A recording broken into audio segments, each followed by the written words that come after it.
जब सामने वाले का जवाब हमारे अनुकूल नहीं होता है, तब हम उनके जवाब देने के पीछे का लॉजिक क्या है ये बिना जाने ही उस पर क्रोधित हो जाते हैं और उसे भला बुरा बोलने लगते हैं।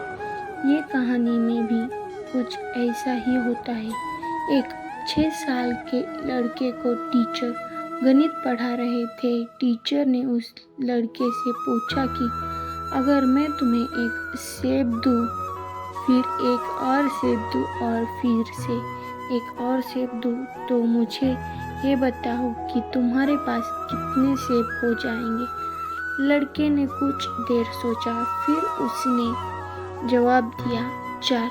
बच्चे के गलत जवाब की वजह से उसके टीचर थोड़े निराश हो जाते हैं। टीचर को ऐसा लगता है कि ये सवाल तो बहुत आसान है, फिर भी बच्चे ने उसका उत्तर सही नहीं दिया। लगता है बच्चे ने सही से सवाल सुना नहीं होगा। टीचर ने बच्चे को फिर से वही सवाल पूछा, बेटा ध्यान से सुनो, मैं तुम्हें एक सेब दूँ, फिर एक और सेब दूँ और फिर से एक और सेब दूँ, तो तुम्हारे पास अब कितने सेब होंगे।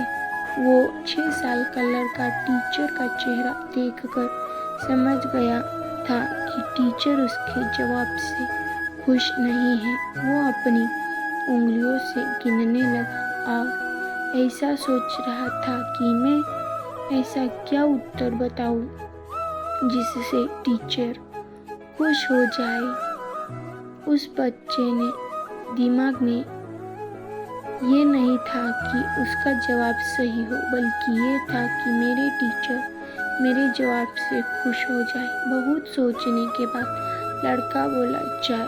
बच्चे का जवाब सुनकर टीचर फिर से नाराज हो जाते हैं। टीचर को अब याद आता है कि बच्चे को संतरे ज़्यादा पसंद है। टीचर ऐसा सोचते हैं कि शायद इसे सेब पसंद ना हो और उसी वजह से अपनी बार टीचर बच्चे को प्यार से पूछते हैं, अगर मैं तुम्हें एक संतरा दूँ, फिर एक संतरा दूँ और फिर से एक संतरा दूँ, तो तुम्हारे पास कितने संतरे हो जाएंगे। टीचर का चेहरा खुश देखकर वो लड़का भी खुश हो जाता है।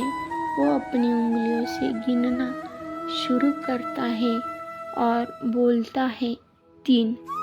बच्चे का जवाब सुनकर उसके टीचर बहुत खुश हो जाते हैं। उन्हें ऐसा लगता है कि मेरा नया तरीका काम कर गया। टीचर को लगा कि अब ये लड़का समझ चुका है और वो अब इस तरह के किसी भी प्रश्न का उत्तर दे सकता है। फिर टीचर ने पूछा, बेटा बताओ, मैं तुम्हें एक सेब दूँ, फिर एक सेब दूँ और फिर एक और सेब दूँ, तो तुम्हारे पास कितने सेब हो जाएंगे। लड़के का पिछला जवाब सही था, इसलिए उसका कॉन्फिडेंस अब और भी बढ़ जाता है और वो बिना समय गंवाए जवाब दे देता है 4। टीचर अब बहुत ज़्यादा क्रोधित हो जाते हैं और उस बच्चे से कहते हैं कि तुम्हारे पास दिमाग है कि नहीं, मुझे समझाओ कि 4 सेब कैसे हो जाएंगे। टीचर का ये क्रोधित रूप देखकर बच्चा डर जाता है और रोते हुए बोलता है, क्योंकि मेरे पास बैग में पहले से ही एक सेब है। हम भी कई बार इस टीचर की तरह सामने वाले का जवाब सुनकर अपना निर्णय दे देते हैं और फिर बाद में अपने किए पर पछताते हैं। कई बार सामने वाले का जवाब हमारे हिसाब के मुताबिक नहीं होता है, तब हमें अपना निर्णय देने की बजाय उसे पूछ लेना चाहिए कि उसके जवाब देने के पीछे उसका क्या मतलब है।